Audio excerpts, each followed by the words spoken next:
Can someone live a meaningful life if they just smoke pot all day, every day? Now, before you answer, imagine that smoking pot is their passion. It's what they most want to do. It gives them a sense of fulfillment. In this video, you'll discover Susan Wolf's take on this case and the meaning of life, so you can think critically about what makes life meaningful. Welcome to the Philosophical Life. Susan Wolf doesn't think the pot smoker lives a meaningful life. What's missing? Well, the person's passion doesn't have its source of meaning outside the agent. It's not an objectively meaningful activity. Its meaning comes from the subjective feelings of fulfillment it provides the smoker. Wolf's view of the meaning of life combines subjective and objective elements. The subjective element is found in self-help books and motivational speeches. Find your passion and go for it. Find something you love that gives you fulfillment, then rock that thing. That's what will give your life meaning. But along with the pot smoker example, Wolf mentions, quote, a woman whose world revolves around her love for her pet goldfish, end quote. Kind of weird, huh? It isn't enough to find your passion and embrace it. You must have a pursuit that's objectively valuable. Its source of value must come from outside the agent.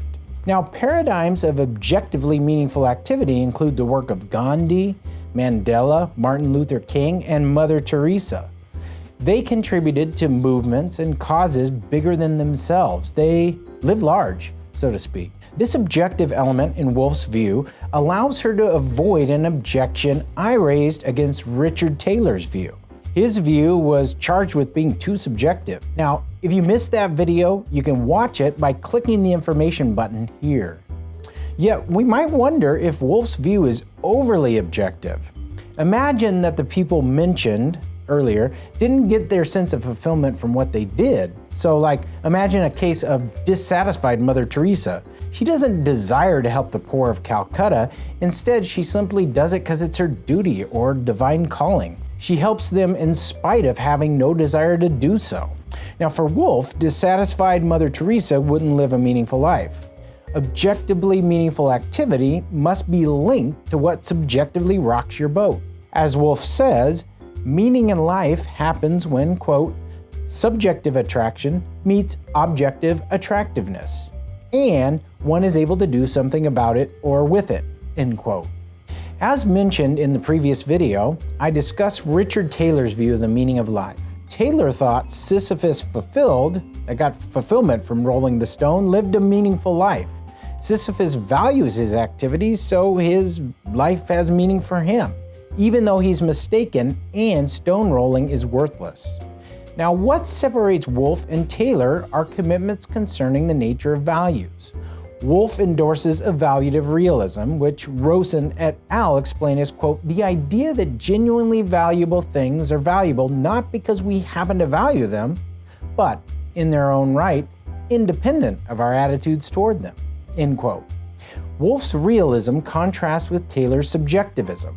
For Taylor, something is valuable just in case the subject finds it valuable.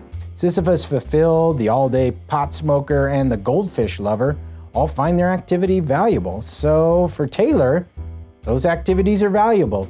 Not so for Wolf. Now let's apply Wolf's view to a specific case, the practice of a religion. Many religious people find the practice of their religion deeply fulfilling. Prayer, worship, and community is often good for the individual. Yet, religions have different, incompatible, metaphysical commitments. Monotheistic religions claim there is only one God. Polytheistic religions claim there are many gods. Some religions claim there's an afterlife, and some deny an afterlife exists. These commitments can't all be true at the same time. As a result, some religious adherents practice a religion with mistaken metaphysical commitments. Now, does Wolf's view entail that people practicing such a religion are not leading as meaningful of a life as they think? It appears her view implies this. If you were Wolf, would you bite this bullet? Would you say, some people practicing some religions are leading less meaningful lives than they think? Or would you tweak evaluative realism to allow for the exception involving mistaken metaphysical commitments? What might such a tweak look like? Now, Wolf might embrace what I call idealized evaluative hybridism. An activity is valuable if and only if the activity is valuable in its own right, and psychologically normal human beings would find it valuable if they were fully informed about it. This view combines evaluative realism with idealized subjectivism. That is, it requires the activity to be valuable aside from whether or not people actually think it's valuable, yet it idealizes the subjective requirement by holding that were people fully informed about it, whether or not they actually are or could be, they would find it valuable. This solves the religious practice problem facing evaluative realism. The question becomes, would people practicing religions with mistaken metaphysical assumptions find such religious activities valuable if they found out that, for instance, the God they worship doesn't exist? Intuitively, the answer would be no.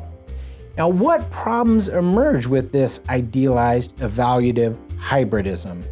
Is the modification to accommodate religious practice really an improvement on evaluative realism? Do you find Wolf's view more plausible than Taylor's? Leave your thoughts in the comments. And keep thinking philosophically so you can live deeply. That is, keep living the philosophical life.